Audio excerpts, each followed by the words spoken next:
Hello, boys and girls. Welcome to Sandra's Story Time.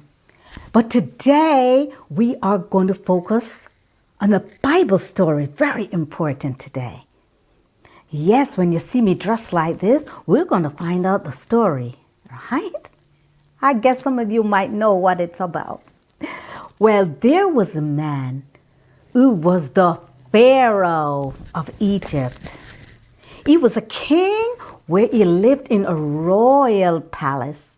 He did not believe in the Almighty God, although he was the religious and political leader of Egypt. That meaning he controls everything.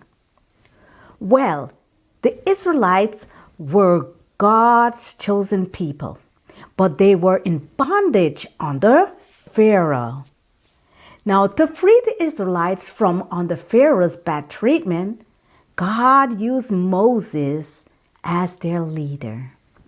Moses was 80 years old when he and his brother Aaron went to see Pharaoh. Pharaoh wanted them to show a miracle at that time. So Aaron threw his rod on the ground as God commanded him. And guess what it turned into? Oh!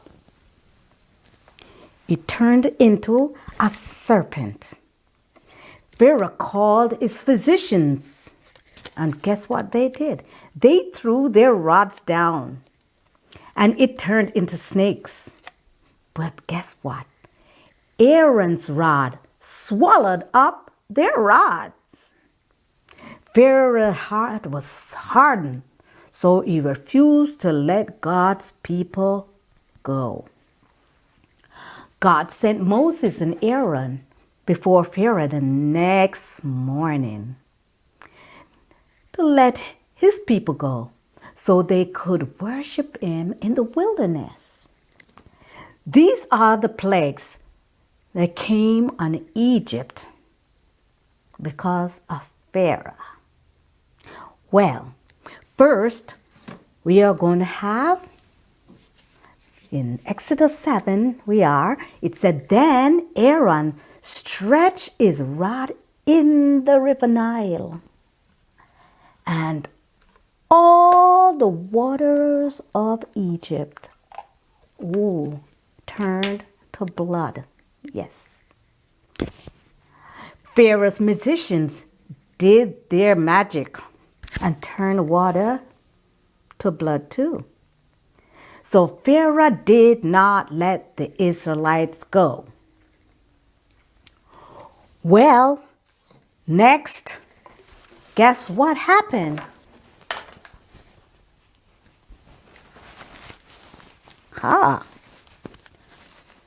God told Moses to talk to Pharaoh again, but Pharaoh refused. Moses obeyed God and told Aaron to stretch his rod out, and frogs covered the land of Egypt. Pharaoh's magicians did their magic, and guess what? Frogs appeared too. Pharaoh called for Moses to clear up the frogs and let them remain in the river, and he would let the people go. Did you think that he did? But after the frogs were gone, guess what? Pharaoh didn't let the Israelites go. He didn't change his mind. So guess what happened? Well, now Aaron stretched out his rod and the dust turned to lice. Ooh, these are insects that bite, which covered the people and the animals of Egypt. Pharaoh's magicians, guess what? They could not work their magic to reduce lice. Even the magicians said to their Pharaoh, Thus the finger of God. They themselves even confessed that is the finger of God. But Pharaoh did not let the Israelites go. No, he didn't. Well, in Exodus 8, we can find it. Next, flies filled the house and land of Egypt. He called for Moses to have his God remove the flies from the land. God did, but still, do you think that Pharaoh did change his mind? Do you think so? He did not. Then all the livestock of Egypt died of infection and diseases. None of the Israelites' livestock was sick or diseased. Pharaoh's heart was hardened and did not let the Israelites go. But children, don't you see what's happening? God is protecting his people. Well, after that, guess what came up on them?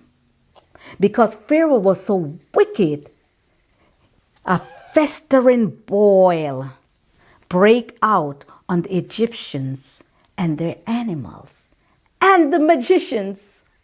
But Pharaoh wouldn't listen, or he would not let the Israelites go. Oh, his heart was hard. Well, after that, guess what? God sent hail and fire. Yes, that strike down on everything in the fields. Humans, animals, and trees. Pharaoh asked for forgiveness and promises to let the Israelites go. Tell me, children, did you think he did change his mind now?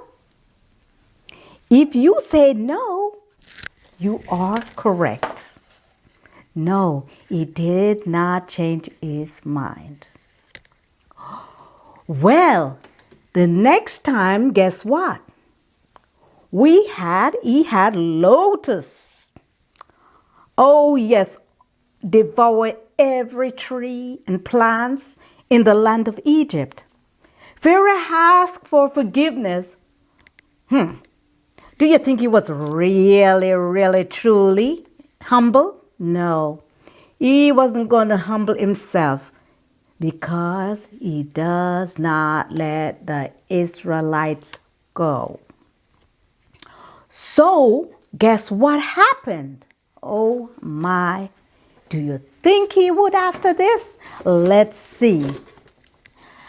Darkness covered the land of Egypt for 3 days. Now there was no sunlight, darkness.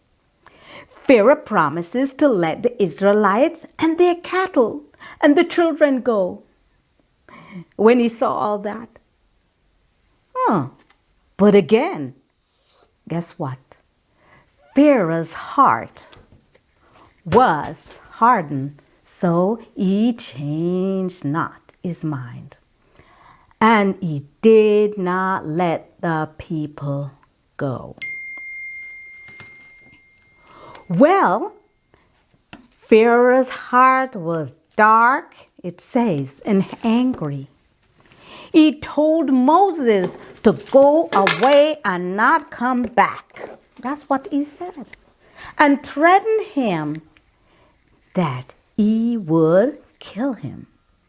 Well, God was going to send one more plague on Egypt. God instructed, guess what? God instructed Moses to tell the Israelites, let the Israelites know that blood, one second. That blood must be placed over the doorpost because the angel of death will pass over. But the Egyptian, because for the Egyptian, guess what happened? Every firstborn, starting at Pharaoh's household. His servant is captive in the dungeon.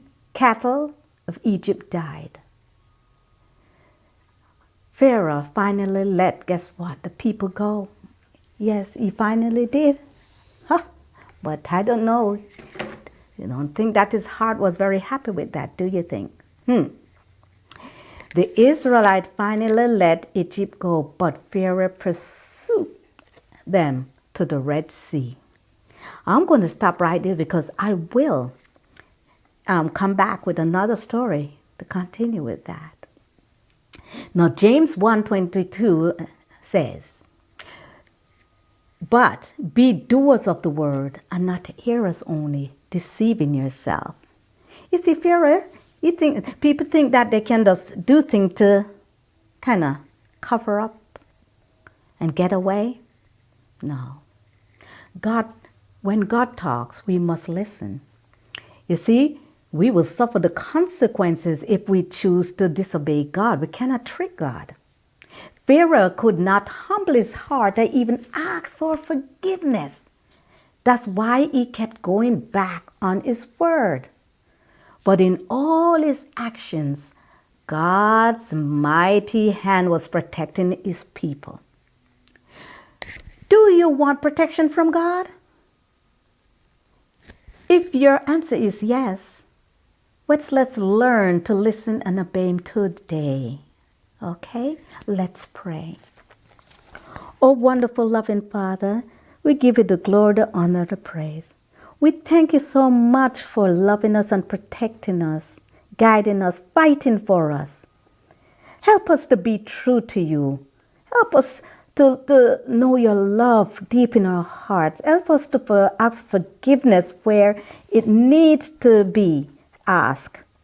Because, Lord, you cannot dwell in a confused, sick heart. So help us, Lord, to turn to you quickly. In Jesus' name we pray. Amen and amen. Well, boys and girls, remember, I have something else that follows our Bible story, so hold on.